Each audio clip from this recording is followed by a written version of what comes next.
Is AI actually helping your marketing, or is it just making it easier to do the wrong things faster? We are seeing a lot of CEOs and marketing teams get super excited about AI. And understandably, it saves time, it can lower costs, and it gives you the ability to create and crank out content like never before. But here's the thing, AI has made it easier to publish content, but it hasn't fixed the root problem, which is people are still creating content without a strategy. Exactly. It's like giving a race car to someone who doesn't know where they're going. They'll get somewhere fast, but who knows if it's the right or the wrong destination? Like we often say, throwing spaghetti against the wall, but with a slingshot. You Yeah. get more spaghetti on the wall, but it doesn't mean it's going to stick. So today, we are going to talk about why strategy still matters, maybe more than ever, and how to use AI the right way in your marketing.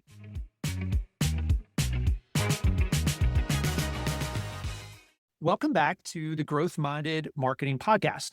I'm Steve Phipps, And I'm Annie Laurie Walters. and this is the show for growth minded CEOs who want to lead their company, their team, and themselves with more confidence, clarity, and purpose. Now, today we're diving into a hot topic, AI in marketing. And it's certainly not a new topic, but everybody's doing it. We're going to be talking specifically about the danger of creating content without a strategy and how to avoid falling into that trap. Steve, what are you seeing with clients these days and businesses that are trying to use AI to generate more content? What are the trends? What are the pitfalls? What do you see? Well, the number one trend is this, and is companies and individuals and solopreneurs are publishing more content than ever, but they're not always seeing better results. They're churning out blogs and social and videos and certainly a lot of emails, but most of it's not tied to their business objectives, and there's really no strategy around what they're doing. Got it. So basically, content for content's sake, not really content tied to a customer journey or sales goal or anything like that. Yeah, exactly. It's now that AI makes it easy, people think, well, all I have to do is tell it to create a blog post and that's enough, but it's not. And it's not that AI is the problem, it's how people are using it. If your marketing was chaotic and haphazard before AI, well, now it's just going to be faster chaos. Yeah, I like that. Faster chaos. Steve, I got to ask you. You and I went to college here in Tennessee. Did you ever go to Opryland? Did you ever ride the roller coaster chaos? I did not. I did not. Well, we have a good friend that we went to union with who actually wrote the definitive guide on all things Opryland. So anyway, if you don't know about Opryland, you should check it out. But Faster Chaos, all I can think about is that roller coaster. It was at the time one of the largest indoor coasters in the country, but sadly it's been dismantled and torn down. But anyway, I digress. Let's get back to content. We don't want faster chaos. We want to be very intentional and very strategic. We want to use AI to do things faster, but it has to be done with purpose and with clarity and not just haphazardly. So let's get into how our guide framework can help us do that. Yeah, absolutely. Before we do, the thing that I will say to people who are wanting to use AI, I'll say this in my presentations, is if they don't have a plan, if they don't know who their audience is, if they're not training AI to create effective content, all they're doing is creating crappy content faster. Right. And so we need a hashtag, no crappy content. But I'm taking hashtags away. We can't do hashtags. So long live the hashtag. Long live the hashtag. So getting back to have a strategy, if you don't have one, the tools aren't going to save you. AI is not your strategy. ChatGPT, Gemini, Claude, Grok, pick your tool. It is not your strategy. And that's why in our framework, the very first step is generate your story and your strategy. Because if you don't have one, you're wasting a bunch of time and it's just faster chaos. Right. Just checking boxes. But hey, Steve, before we get into this, let's just zoom back out for a second. And why don't you just take a second and walk us through the guide framework, who it's for, how it helps CEOs, and just set the table, so to speak, for what we're about to talk about here. Oh, absolutely. So the guide framework is the framework. It's the marketing system that we've developed. You can go back to some of our earlier podcasts. We'll link to it in the show notes. But the guide framework is 5 parts. It's generate your story and your strategy, upgrade your online presence, inform with content, develop and execute your sales plan, and evaluate and adjust the results. And the reason that we created this is because the tools, some of the tactics are going to change, but the strategy still holds true. And so we wanted a framework. We wanted a system that businesses could implement or that we could implement for them that is going to stand the test of time. And so that way, the heart of your marketing is constant, it's steadfast. And it gives you the tools, the framework, the perspective that you need to execute marketing intentionally. And it's a filter you can use to evaluate the tactics and the messages so that you know whether or not it's on target. And in this particular era that we're in, it just happens to be AI is the tool and it still needs a strategy. Right. Okay. So let's ground this conversation in the guide framework. What does it mean to generate your story and your strategy when it comes to content? Ultimately, it means you're starting with the big picture. To borrow from Stephen Covey, you're starting with the end in mind. It's thinking through things such as, who am I trying to reach? Who's my primary customer? What are the pain points that they are experiencing that we help solve? What's the journey they're on? What are the steps and the processes that they're going through to gather information to try to solve the problem that they have? And it's also about how you want to use your content to help move them closer to being a customer. Yes. So it's not just like, let's write a blog about whatever keywords are trending to get a lot of traffic to our website, because that's just a waste of time. I've actually talked with people who have worked with agencies who just wrote blog posts about really anything just to get traffic to their website. And that's not really going to be helpful. That's not going to close deals for you. That's not going to move the needle in any direction. What you need to be doing is asking and answering the questions that the ideal buyers are asking right now, and keep it focused on that, and not just write content for content's sake, but instead, how can we answer the questions that our ideal buyers have in meaningful ways that also align with our business goals? And that's a key thing that you said. One, yes, you absolutely need that clarity because you want your content to be a tool. You don't want it to become a distraction. And if I can think of people that we've worked with in the past who had written articles that were getting thousands of visits per month, but because it wasn't questions that their buyers were asking, they weren't getting leads, they weren't getting customers. They were getting traffic, but it was the wrong traffic. And Right. so that, again, having that clarity of who you're targeting, what their problems are, how you can answer their questions, that's what you need. Yeah. So what we want to do is use strategy to avoid checking the marketing box and publishing a ton of AI generated blogs without any connection to KPIs or sales metrics or even their ideal audience. You're right. Because that's not marketing. Well, for some people, that's marketing, but we would say that's just busy work. Yeah, it's not meaningful marketing. It's not marketing that's going to move your needle. Exactly. So here's a good question for our listeners. Do you know what role content plays in your customer journey? Think about that for a second. And see if someone is not able to answer that question immediately, how would you recommend they get started? So if somebody's not even sure where to start, the first thing I would suggest that you do is create a description of who your target customer is. And you can use AI tools to help you do this, but you want to understand, who are they? What's their pain point? I know we do a lot of work with B2B companies. And so often it's, what's their role in the company? What's the problem they're trying to solve? What are the questions that they're asking? What's the information they need in order to make a buying decision? So as you think through those types of things, you're also thinking through, what are the steps that they're taking? If this is somebody that doesn't know your product or service, what are the questions that they're asking at the beginning of that journey? If it's somebody that's experienced with what you do, but maybe they're working with one of your competitors, what are the questions they're asking? Where are they starting their search? These are all things that if you're in the industry, you're in the space, these are things that you probably already know, but maybe haven't thought about and mapped out so that you can use it to begin creating content to answer their questions at each of these stages. The tactics of how you get content in front of them, it's a little bit of a different conversation. But the net of it is you've got to understand who they are, pain points, how they feel about it, the questions they're asking, and what's the basis of their decisions. And then you could create content, written, video, audio to get in front of them at the right time to move them forward to the next step in the process. And I would say too, if you're creating content and you're like, oh, I should share this with the sales team, they might could use this. That's the key. You're in the right direction. I'm glad you said that, Annie Laura, because I think the other thing to think about here is a lot of times because marketing and sales end up in silos, they're not communicating. And so marketing creates content, sends it to sales, doesn't like it, but they gripe about the leads that are being generated. They're not qualified, et cetera, et cetera.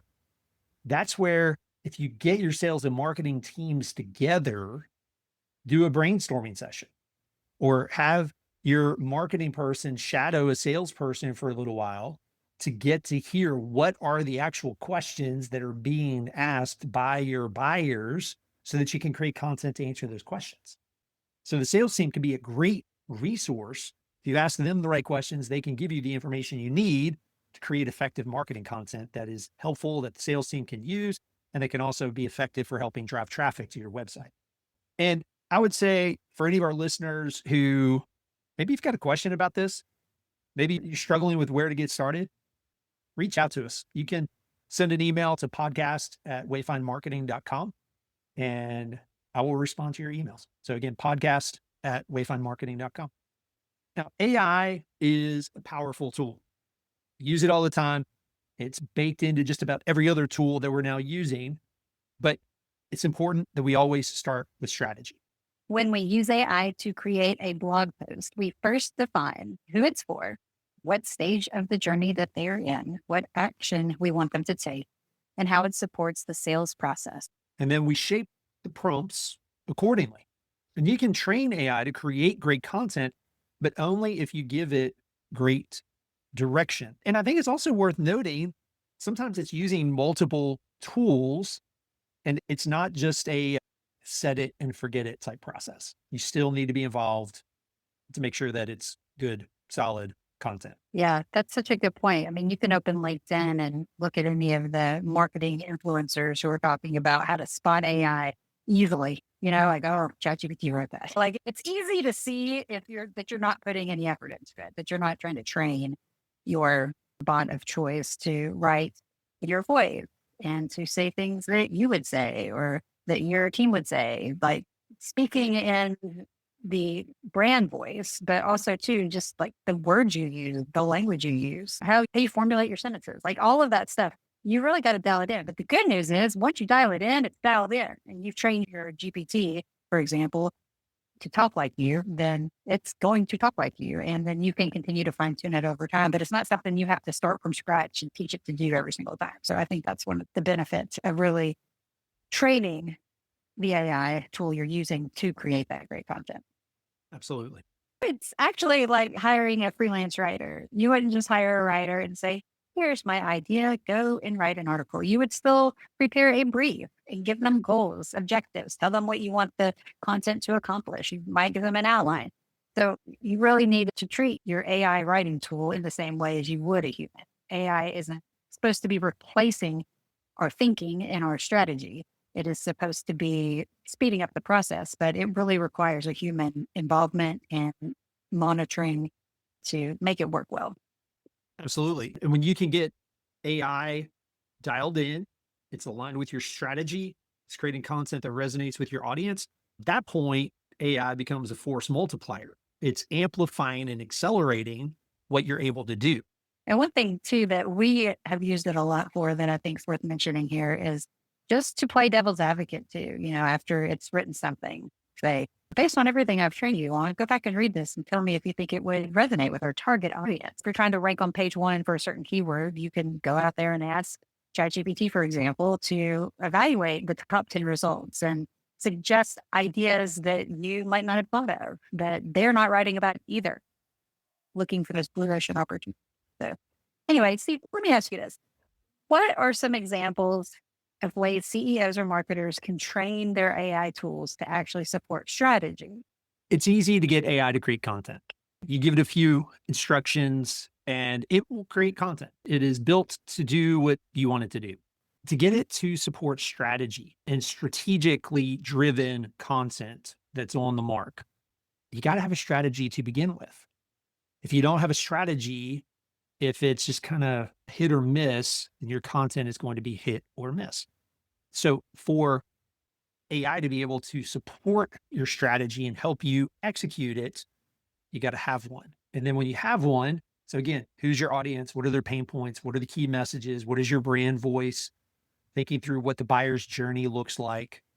All of these things, you feed that into AI, you educate it, you equip it. You can use AI as a brainstorming partner. And then, Laurie, you were talking a minute ago about training AI and asking it questions and having it vet things. A simple prompt that you can use, whether it's a blog post, an email, a strategy, whatever it is, ask it what's missing, what would make this better. If you're feeling cheeky, you can ask it the question, why does this suck?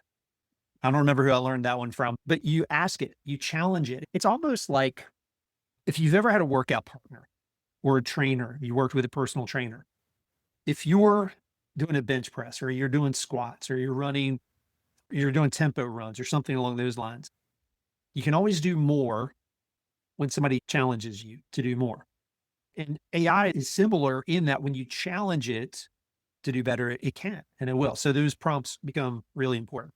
But if you want it to help support a strategy, you've got to have a strategy in the first place, which that's one of the main reasons why we created our framework and why we work with people to help them, whether we're building it for them or coaching them to build a strategy that gives you a launch pad for creating content.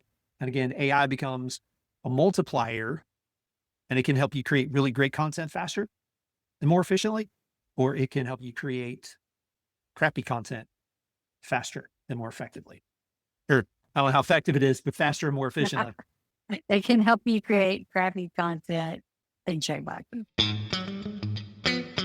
I wonder if you can share without naming names. Is there a way to share just when you're talking about, you know, approaching churning out AI content without a strategy creates crappy content. And there are a lot of people out there trying to sell businesses on, hey, hire us. We have an AI tool that is going to create lots and lots of content for you. So you don't even have to train a GPT or figure any of that out. And you recently put that to the test. Do you feel like that's something you could share?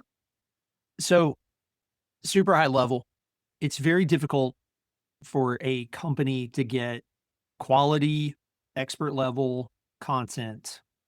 Again, if you don't have the strategy, if you don't have the details to dial it in.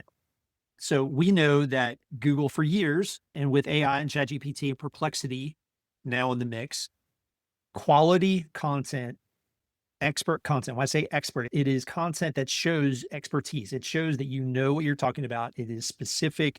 It's giving examples. It's giving statistics. It's demonstrating your unique perspective. It's not just generic. And so to go to a third-party service, whether they're AI driven or not, or to go to some type of an AI tool that's not designed to really rifle in, it's going to be very difficult for you to get that level of content. So as the adage goes, if it seems too good to be true, it probably is. And so I would just say in general, the principle is the same. Just because AI can speed things up doesn't mean it doesn't require effort and energy and guidance to get it working. But once you do get it dialed in, then it absolutely can help you do things more efficiently, faster, and it can help you create content that you might not have created on your own because of the knowledge that it can bring to the table as well. But it can do it with your voice and it's in alignment with your strategy. So the main point we're driving home today is do not just churn out content for content's sake, whether that be using AI to make a video, using AI to write a blog post or social media content or a newsletter or anything. Don't do it without a strategy. I think we've made that super loud and clear. So here's the deal. If you don't have a strategy and you've basically been all about marketing tactics without any strategic backbone behind those tactics, we have got the perfect solution for you. Steve, tell them what they can do. Head over to wayfindmarketing.com and take the free guide marketing assessment. It is a free tool that walks you through key questions about your strategy, goals, messaging, the buyer's journey, and more. And what I love about it is that it's not going to spit out a generic result. It gives you insights specific to where you are right now. It is custom just for you. So if you don't have a clear marketing goal in mind, that will be obvious when you take the assessment. Or if you're creating content without knowing your ideal client, having defined personas, then that's going to come to the surface. This guide marketing framework will help shine a light on where the gaps are in what you're doing and then give you actionable ideas on how to start filling those gaps. And this assessment's not for everybody. Sometimes people don't want to take an assessment like this because it's a little bit uncomfortable. It's pointing out the things that you're not doing. But if you are serious about wanting to implement marketing strategy, a framework that's going to help you grow your business for the long run because it's based on principles and not just tactics that are going to change, then you'll find a lot of value in this. Because once you know where you are, it's a lot easier to figure out what to fix first. Yes. And just to reiterate, we do have an entire podcast series on our guide marketing framework, and we will link the podcast episode specifically talking about story and strategy here in the show notes below. This episode is brought to you by Wayfind Marketing. If you are listening today and realizing that you don't want to have to figure out all this strategy stuff on your own, the good news is you don't have to. Whether you're overwhelmed or you just want a trusted guide, we're here to help. You can go to wayfindmarketing.com and schedule a discovery call. We'll talk about where your marketing is today, where you want to go, what the cost of not having a strategy is, and then how to build an effective strategy that's going to help you get to where you want to go. That's it for this episode. Don't let AI become a shortcut to nowhere. Use it strategically. Content is only powerful when it's connected to purpose. Start with strategy, let everything flow from there. And be sure to like and subscribe to this podcast so you won't miss our next episode. We'll see you next time on the Growth Minded Marketing Podcast.